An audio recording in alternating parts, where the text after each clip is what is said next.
Le coffret qui s'appelle le coffret Terray a été sorti pour justement continuer de parler de Lionel Terray et de ce qu'il a fait lors de sa carrière alpine. Il y a un film donc qui a été fait par Gilles Chapaz en 2005 qui s'appelle La Voie Terray. Et en plus, dans ce coffret, nous avons rajouté 2 autres films.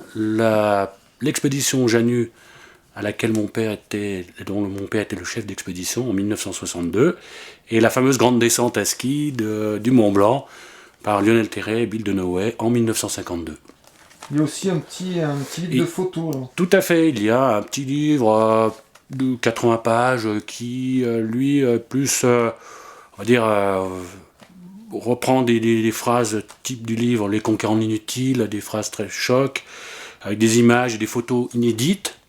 Celui-ci a été fait par une rédactrice de la boîte de production. Et nous avons, mon frère et moi, fait une préface, voilà, parce qu'on avait vraiment très envie de mettre une petite touche familiale en plus, voilà. Et sinon, les 2 films, donc La Grande Descente et le Janus, t'es jamais sorti en film? En DVD, je veux dire. Moi, personnellement, non, je ne les connaissais pas en DVD, c'est clair. L'expédition Janus, je ne l'ai jamais vue, je le dis. Et La Grande Descente, je le connais bien pour l'avoir passé lors de conférences que je faisais il y a quelques années.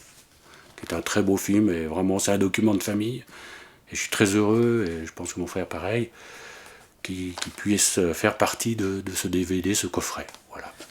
Et à l'époque, c'était une grosse entreprise, donc ce film de la première descente du Mont Blanc à ski, parce que avec le matériel, ça n'avait pas le matériel d'aujourd'hui. Oui. Au vu des images, il est vrai que quelqu'un qui est novice, qui regarde ces images et qui n'est pas là, on peut pas. C'est dur à imaginer que ça a été fait en 1952. C'était donc des caméramans, des cinéastes de montagne. Et tout a été fait, tout a été transporté à dos d'homme. Les images sont vraiment exceptionnelles pour l'époque. Vraiment.